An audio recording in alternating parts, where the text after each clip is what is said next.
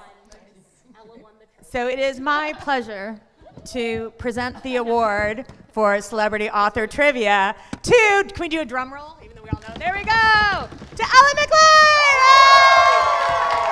And I didn't know where the Shire was. Thank you. I'd like to thank my mom. No, I wouldn't. She doesn't read. Amazing. We just have a couple minutes before we close up. So I just actually wanted to just ask one more thing to our esteemed panel. So here we are at Comic-Con in London with very accomplished authors. Is there something you could tell yourself when you sat down to write your first book? Is there something you wish you could tell yourself now that you know when you started first writing your first book? A little inspiration, because I'm sure there are a lot of people out there who are now writing their first book, need some words of wisdom. Is there something you can look back now? Being on a celebrity author panel, we're learning a lot about Veronica. A little bit of a drinking problem. Yeah, is there something you would like to, you wish you could have said to yourself now knowing that you've like made it, you know? Oh my gosh, well, a lot of things, not all of which I'm comfortable talking about. But yeah, like aside from go to therapy sooner, I think I would say don't let people rush you, because like later when you're looking back at the books that you released, you do have to carry them around forever. And it's good to take your time with them if you can. I mean, this is an easy thing to say, but they can't actually force you to turn it in, you know? So. It's true. They can't. They can like do bad things to you, you know, like bump you a season or cancel your contract, but they can't make you turn it in. And so I think it's a lot of authors when they first start out feel like they just have to do like what the publisher says because they're afraid. But you have to wear the book that you write for the rest of your life. So you should take your time with it and make sure that you're happy with the way that it turns out. So insofar as it is possible to slow things down for yourself, I think that's an important thing to do. Even as a writer who's not published yet, you know, take your time and feel right about it because it's, you know, it's yours. Yeah, absolutely, 110%. I agree. I would add, write the story that excites you, not the one that you think will sell. Because you can't really control what sells. Like I have 24 books out. I can't control which of them is the most successful and which of them is the least, but I can control that I'm proud of all of them and that they're the stories I wanted to tell. Like at the end of the day, that's the only thing you have in your control. And so make sure that you're choosing ideas not based on the market, but based on like what you want to live with and work with and to Veronica's point, have with you for the rest of your life. Yeah, it's really good advice. How do I follow that? I think I would say like choose your hard, because everything is hard. Life is hard, and I would rather the version of hard where I'm like putting something in the world that's for me and that fulfills me and excites me, as opposed to the version of hard where like I don't take that risk and, you know, maybe my job is more secure and a little bit more of a kind of linear path, but I'm always wondering, what if I'd done this thing? I'd rather the version of hard where I'm like stressed like 90% of the time. I got it. Where I'm stressed 90% of the time, but then 10% of the time I get to like be on a panel with Schwab and Veronica Roth, which is still crazy to me. So I'd rather that than the version of hard where I had like a job that maybe paid me more and made sense to my immigrant grandparents, but I didn't get to do stuff like this, you know. Yeah. Amazing. Well, thank you all. If we can give a round Thanks, of applause guys. to our lovely Thank authors. you so much.